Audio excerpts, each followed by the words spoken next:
کچھ سال مشکل وقت گزرا. پھر اس کے بعد مجھے بچپن میں ہی اسی اسکول کے دوران ہی شوق پیدا ہوا کہ ہمارے ٹھنڈی ماں کے 2 حضرات تھے. سید محمود الحسن صاحب برادری میں سے ہی تھے وہ، اور سید منور شاہ صاحب مشہدی. انہوں نے گجرانوالہ سے تعلیم حاصل کی دین کی. محمود شاہ صاحب تو فارغ ہو چکے تھے اور منور شاہ صاحب ابھی غالباً پڑھتے تھے. تو وہ جایا کرتے تھے، جاتے تھے، ہماری ان سے ملاقات ہوتی تھی. تو مجھے بڑا شوق ہوتا تھا کہ پیدا ہوا اللہ تعالیٰ کی طرف سے کہ جس طرح انہوں نے پڑھا ہے میں بھی یہ پڑھوں، یہی دینی تعلیم پڑھوں. لیکن گھر والے اور والد صاحب اس پر راضی نہیں تھے. وہ کہتے تھے نہیں، سکول کی تعلیم پڑھو اور کچھ اپنے آپ کو بناؤ تاکہ اس میں آمدن بھی ہوتی ہے اور گزارا بھی ہوتا رہے گا. تو بہرحال مجھے کسی کی بات پسند نہ آئی اور بڑا انتہائی بات پر کا مشتاق تھا میں کہ کسی طرح میں یعنی کہ دینی تعلیم حاصل کروں. اور کوئی کہ اللہ تبارک و تعالیٰ نے قدرتی طور پر میرے دل میں یہ شوق پیدا کیا چونکہ اللہ تعالیٰ یہ احسان فرمانا چاہتے تھے. تو بچپن میں ہی پھر میں تیار ہوا کہ میں گجرانوالہ جاؤں گا جس درسگاہ سے انہوں نے تعلیم حاصل کی ہے اسی درسگاہ میں داخل ہونے کے لیے. تو کبھی ان سے رابطہ نہیں تھا، پتہ نہیں پنجاب کا کہاں ہے، کیسے جانا ہے، کوئی پتہ بھی نہیں تھا. تو ہمارے پڑوس کے کچھ لوگ 2-4 جو تیار ہوئے کہ ہم نے لیل پور جانا، اس وقت فیصل آباد کو لیل پور کہتے تھے. تو ان کے ساتھ میں نے کہا مجھے بھی لے چلو ساتھ. تو ان کے ساتھ چل پڑے اور کہنے لگے کہ کرایہ پورا نہ ان کے پاس تھا اور نہ میرے پاس تھا. تو کہنے لگے ہمیں ہو سکتا ہے کہ میرپور تک پیدل چلیں گے. اچھا. اور میں بہت ہی چھوٹا، بہت ہی چھوٹی عمر کا تھا اس وقت. تو ایک یہ چیز بتائیے گا کہ جیسے آپ نے کہا کہ آپ ایک گاؤں میں پیدا ہوئے اور اس گاؤں کا نام آپ نے بتایا جیسا کہ سیلون. تو اس سیلون کا بڑا سا شہر کون سا تھا، اس کے پاس کون سا علاقہ لگتا تھا، وہ کس جگہ؟ وہ دیہاتی تھا، شہر کوئی نہیں تھا. شہر وہی دکیال کا تھا. وہ اس میں بھی چند دکانیں تھی اور وہ بھی کافی دور تھا، 15-16 میل سے یا 20 میل کے لگ بھگ دور تھا ہم سے. تو اس باقی جو ہے ہمارے ہاں وہ سارا وہ دیہاتی ہے سب اس علاقے میں. بہرحال ان کے ساتھ میں نکل پڑا. اور دوسرا یہ سوال ہے کہ آپ کے جو والدین تھے وہ کیا کام کرتے تھے؟ والد گرامی نے اپنی زندگی کیسے گزاری؟ والد صاحب کچھ اپنی زمینیں بھی تھی تو اس کے بعد محنت مزدوری کرتے تھے پنجاب میں آ کر. اور کیا ان کا نام تھا؟ ان کا نام سید چند شاہ صاحب. اچھا، ماشاءاللہ. جی. تو میرے 2 بھائی تھے، میرے سے علاوہ 2 بہنیں تھیں. تو ہم 3 بھائی اور 2 بہنیں تھے ہم. بہرحال ان کے ساتھ میں چل پڑا. تو رات کو ہم وہاں سے چل کر کوٹلی میں آ گئے جو وہ بھی کافی دور ہے، مجھے اندازہ نہیں کتنے مائل ہے. تو رات گزاری وہاں سے. تو وہاں سے صبح پھر چل پڑے پیدل. میرپور کافی دور ہے وہاں سے. تو بہرحال بس بھی وہاں سے کوئی 7-8 گھنٹے کے بعد پہنچتی ہے میرپور. تو مجھے نہیں معلوم کہ کیا کھایا تھا راستے میں، کیا پیا تھا یا کیسے پہنچے. اللہ تعالیٰ نے اپنی رحمت سے وہاں پہنچایا. تو وہاں میرپور سے وہ بس پر بیٹھ کر فیصل آباد لیل پور چلے گئے اور میں بس پر بیٹھ کر اکیلا ہی وہاں سے لاہور آ گیا. لاہور میرے والد صاحب اور میرا ایک بھائی وہاں کام کرتے تھے. تو ان کے پاس آیا تو وہ دیکھ کر مجھے حیران ہوئے، ان کو پتہ بھی نہیں تھا. تو میں نے کہا کہ میں وہاں مدرسے میں گجرانوالہ داخل ہونے کے لیے آیا ہوں تو مجھے وہاں جانا ہے. تو دوسرا یا تیسرے دن میرا بھائی ساتھ گیا اور وہاں انہوں نے سید مشہدی صاحب تھے اور ایک چھوٹے بھائی محمود شاہ صاحب کے تھے، سید مزمل حسین شاہ صاحب. تو یہ دونوں والے ابھی وہاں پڑھتے تھے. تو انہوں نے استادوں سے کہا تو بہرحال میرا داخلہ ہو گیا. تو یہ غالباً سن 1959 یا 60 کے لگ بھگ کی ہے اس وقت. تو 7-8 سال تک میں وہاں ہی درس نظامی کیا، فاضل عربی بھی کیا پنجاب یونیورسٹی میں سے. یہ سارے کے سارے امتحان عربی میں ہوتے تھے اور تعلیمی ساری کی ساری عربی تھی شروع سے آخر تک. پھر وہاں سے اس کے بعد میں نے فارغ ہو کر دور حدیث کیا 1 سال لگا کر. وہ دوسرے گجرانوالہ میں دوسری جگہ ہوتا تھا. تو پھر 71 کی جنگ کے بعد فوری بعد میں انٹرویو دے کر میں آرمی میں چلا گیا تھا بحیثیت امام کے.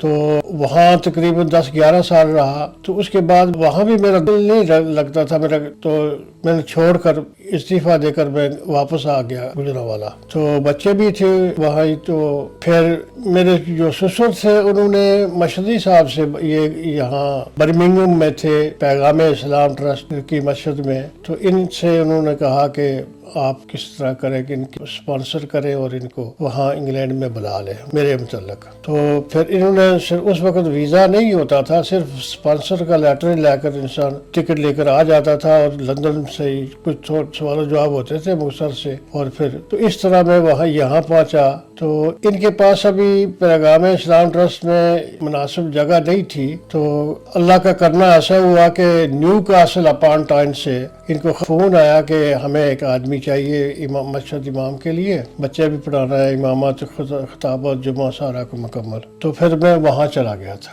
تو 5 سال 5.5 یا 6 کے لگ بھگ میں وہاں ہی گزارے نیو کاسل اپان ٹائن میں. اور وہاں سے میرا ویزا یہاں مستقل ہو گیا جب. تو پھر اس کے بعد پھر میں پاکستان گیا, بچوں سے ملاقات ہوئی, پھر واپس آیا.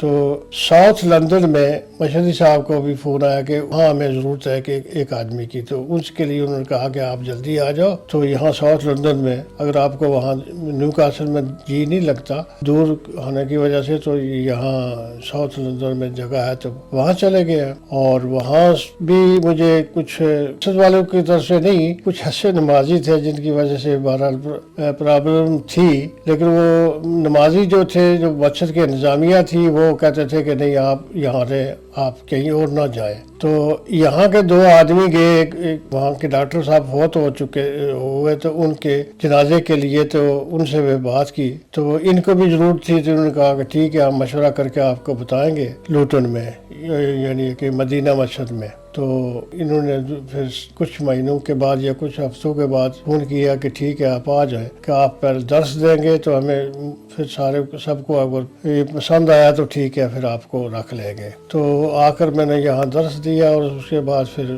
سب نے مشورہ کیا. تو 1990 میں یہاں آ گیا تھا لوٹن میں.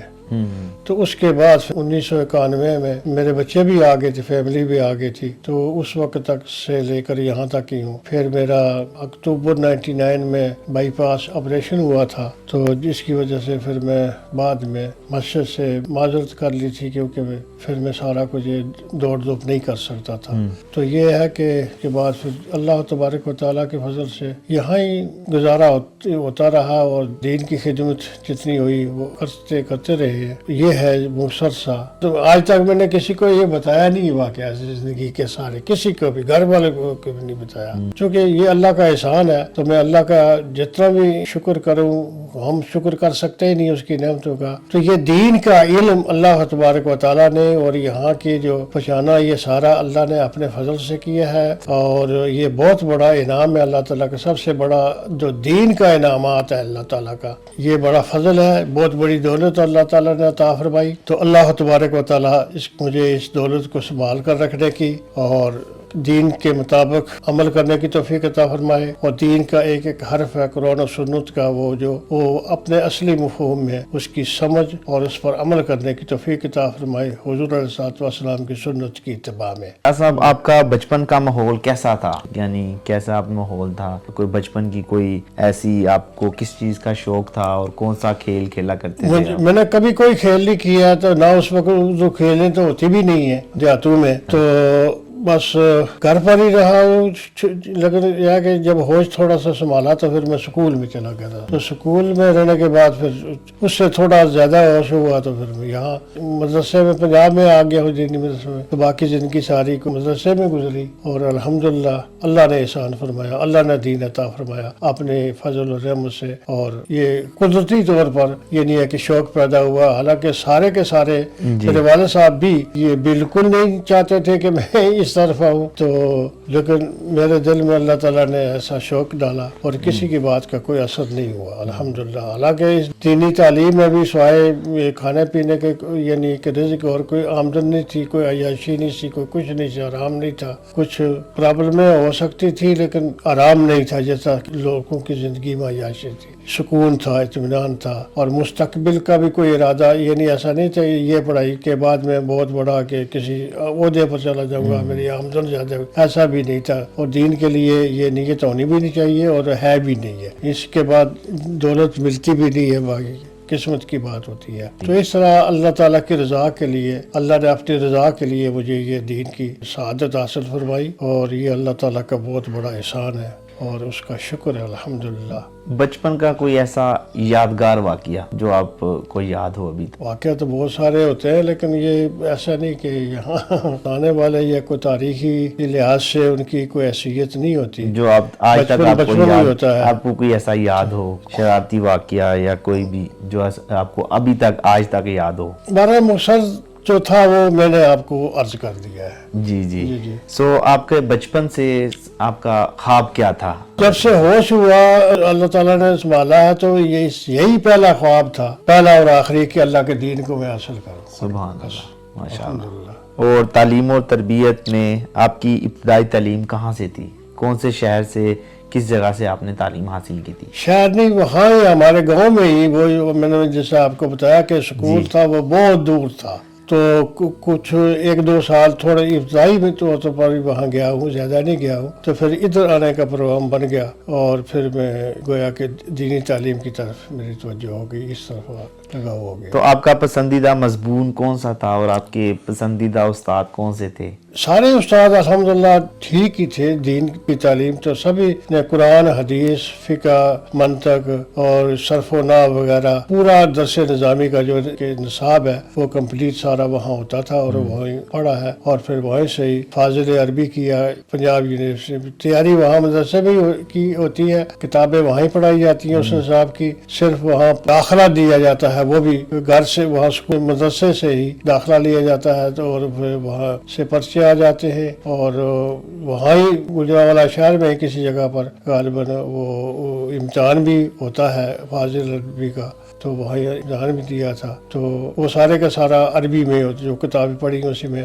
سوال بھی عربی میں ہوتے ہیں، اور ان کا مفہوم اور ترجمہ جو ہے وہ تو خیر یعنی کہ اردو میں اس کا مفہوم لکھا جاتا تھا، سارا کچھ ہے۔ تعلیم کے دوران کوئی خاص کامیابی یا کسی کے مقابلے کا سامنا کرنا پڑا آپ کو؟ وہاں وہ کچھ بچے اپنے طور پر کہیں جا کر عصر کے بعد وہ ہمارے چھوڑے مغرب تک کے درمیانی حصہ جو ہے نا، یہ اجازت ہوتی کہ آپ فارغ ہیں اس وقت، ادھر ادھر کہیں جا سکتے ہیں، گھوم پھر سکتے ہیں، سارا کچھ ہے۔ باقی سارا تو صبح سے لے کر زور تک تو تعلیم ہوتی، تو اس کے بعد پھر عصر تک وہ اپنا مطالعہ کرنا پڑتا ہے، باہر نہیں جا سکتا تھا آدمی، تو اس کی تیاری کرنی، جو پڑھا ہے اس کو یاد کرنا یا اس کو سمجھنا، یا کل جو پڑھا جائے گا تعلیم ہوگی اس کے لیے مطالعہ کرنا وغیرہ اس طرح کا۔ تو عصر سے مغرب کے درمیان یہ جو وقت ہوتا ہے یہ فارغ ہوتا تھا، جتنا بھی تھوڑا سا ٹائم جو ہوا، تو اس میں پھر کچھ بچے آپس میں ادھر ادھر جا کر اپنی ایک دوسرے کے ساتھ کھیل تماشا بھی کرتے تھے، کوئی کھیل وغیرہ، گیند وغیرہ یا والی بال یا کچھ بھی، لیکن مجھے اللہ کے فضل اس کا کوئی شوق نہیں تھا، اور نہ میں نے کبھی ایسا کو کیا بھی ہے۔ جی ہاں، ماشاءاللہ۔ اور اسکول کے یا مدرسے کی تعلیم کہاں تک آپ نے حاصل کی تھی، اور جو دوران تعلیم کوئی آپ کی ایسا یاد ہو، یادگار کوئی چیز ہو؟ مدرسے میں صرف یہ تعلیم استادوں سے ہی ہوتی تھی، یعنی کہ 4-5 استاد ہوتے ہیں، اور وہاں یعنی کہ باری باری یہ کتابیں فلاں سے پڑھنی، یہ فلاں سے، یہ فلاں سے، اس طرح زور تک، صبح سے لے کر زور تک یہ اسی طرح یہ تعلیم ہی گزرتا تھا پڑھنے میں۔ پھر اس کے بعد کھانا ہوتا تھا، اور کھانے کے بعد پھر زور کی نماز وغیرہ، اور اس کے بعد آرام کرنے کا ہوتا ہے، صرف آپ آرام کریں یا سو جائیں یا تعلیم حاصل کریں یا مطالعہ کریں یا جو مرضی کریں، آزادی ہوتی تھی، لیکن عصر کے بعد آدمی باہر جا سکتا تھا، اس سے پہلے جانے کی اجازت نہیں تھی ایک طرح کی۔ جی ہاں، بالکل، ہاں جی ہاں۔ اور تعلیم کے دوران کوئی خاص ایسا رہنما یا کوئی آپ کو متاثر کرنے والا شخص ہو جو آپ کا رول ماڈل تھا کہ یار میں نے یہ بننا ہے زندگی میں، میں نے اس جیسا بننا ہے، کوئی آپ کا خاص کوئی رہنما یا ایسا کوئی تھا؟ نہیں، ایسی کوئی خاص نہیں یا شخصیت جس کو آپ پسند میرے کرتے ہو؟ سامنے ایسی نہیں سی، البتہ ہاں اس وقت مجھے وہ جماعت اسلامی سے تعارف ہوا، اور مولانا مودودی صاحب کی تقریریں بھی، اور ان کے جو رسالہ نکلتا تھا ترجمان القرآن، شاید آج بھی ابھی تک نکلتا ہوگا، تو وہ پڑھنے کا شوق تھا، پڑھتا تھا، اور یعنی جماعت اسلامی اور خاص کر مولانا مودودی صاحب سے میں بڑا متاثر تھا، بہت زیادہ ان کی طرف میں مائل تھا، اور آپ طالب علموں میں سے بھی جو بھی ان کے خلاف کوئی بات کرتا تھا یا ایسا اختلاف کی بات، تو مجھے یہ بری لگتی تھی، تو بس اوقات یعنی کہ کلامی بھی ہو جاتی تھی آپس میں۔ مودودی صاحب سے میرا یعنی ہے کہ ایک قدرتی طور پر ایک